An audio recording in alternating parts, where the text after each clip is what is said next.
pas dhunë në për shkolla, kur kemi qenë në nxënëse, kur nuk e pas mundësi mi marrë një mark me vete, sa të herë marka kanë gjenë edhe jo euro, e ja keni erën hamburgerit 3 kilometra largë s'ke pas mundësi me hangër. Tash, faktori ekonomik, ku është faktori ekonomik, kur asë një fëmi nuk del për shpis, pa marrë parë me vete.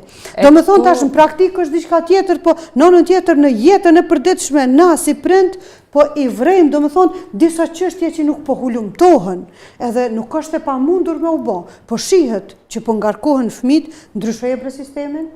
Unë nuk e di nëse përpilohet në i tekst shkollor edhe thirët një pedagog ose një psikolog mi amor mendimin me thonë që kjo mosh 8 vjetë, a ka kapacitet truni i fëmis ose një neuropsikiatër mu mor, a ka kapacitet një tru i fëmis 8 vjetë mi majt në men degët e ekonomisë edhe llojet e prodhimit. Diçka që mëson vit par fakultet studenti ekonomisë. Të na janë të marrume me qitë fëmijë për sistemet. Në librave ku ndëgju që marrin pjesë edhe gazetarët.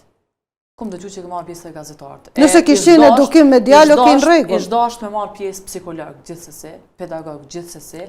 Kush do tjetër po kur pa pas një psikolog. Konsideroj që në shkolla mungon edukimi ligjor. Edukimi ligjor është shumë i rëndësishëm. Fëmia i moshës 14 vite e sipër, shumica prej tyre nuk e din që në momentin se kryj një vepër të kundërligjshme, cilat janë pasojat e saj. Qysh kam i trajtu ata fëmijë ligje? Do me thonë, absolutisht nuk janë të informuar. Çështja ligjore mësohet vetëm në edukata qytetare si përfaqësisht. Se cila shkollë përveç librave, se cila shkollë në se cilën klas i ka të vendosuna në letra A4, ndoshta edhe tjera, po A4 sigurt, të drejtat e nxënësve dhe përgjegjësitë e tyre. Në këtë konqasin nxënësat. Po derisa në praktik, këta që po bojnë probleme, s'pe kanë asnjë disfavor, ata ka të vendosi letra. Aja mbetet vetëm letër. Kështu që më kthy te problemet se gjithmonë po nisim. Çush mendon ti që kish mujt mos zgjedh për shembull si pedagoge që më dhoni mesazh tek krejt ata që nduna po. Çush mendon që kish mujt mos zgjedh ky problem? Çfarë mosa duhet më marr në nivel lokal po edhe qendror ndaj çdo fëmijëve që po dinë me çim problematik edhe me pengu procesin mësimor e besa më i dëmtu edhe grupet e moshatarëve. Çka kish mujt na më bë? Fillimisht na kena pas raste kur janë marr masa ndaj tina. Edhe nuk kanë shku masa dhe në fond për janë tërhjek. A lejohet përjashtime, se në aspektin ligjor, lejohet përjashtime nga shkolla. Sigurisht që lejohet në rast se nxënësi është të përmisu.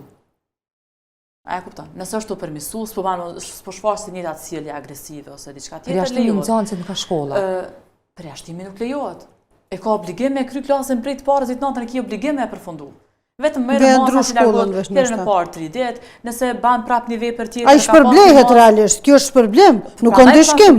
Shkon një javë në shtëpi, herën tjetër nëse ka pas prap të shkon një muj, po nuk këto masa nuk po quhen pesh. A është mendu ndonjëherë një jetë? Ta përfundoj gone. Shpesh unë personalisht ku marr masa ndaj fëmijëve, po jo masa rigoroze, po i kupton për shembull që këtë javë ka bo gjeste ju të mira, ka bo probleme, së është majtë ora për tina, i kom thonë, largone prej garave. Ku marrë vendim, largu prej garave, që ai ka pas shumë dëshirë me lujt, futbol po e zonë, edhe unë kom thonë që do të më largu prej garave, edhe tani kjo ka me pa që kur të penalizohet për qësaj gare, ku me ka një shambull një mësim e mirë për ta. Edhe këto është mungesa bashkëpunimit. Për shambull? Ajo është fut nga gane, duhet më fuqizu trekonçi didaktik, se na kredina me përmend trekonçi didaktik. Pa do të më fuqizu. Në shkollë, prindi do të më ditë vendin e vet sikur prind, mësuesi si mësues. Duhet më ditë edhe nxënësi si nxënës. Problemet vijnë prej prindëve, pse? Prindi do të më çdo ditë më kanë shkollë nëse është e nevojshme. Jo marrë pegu mësuesin çka ka mësuar, çka ka bën. Jo, po kurdo që thirrësh ti më kanë atë.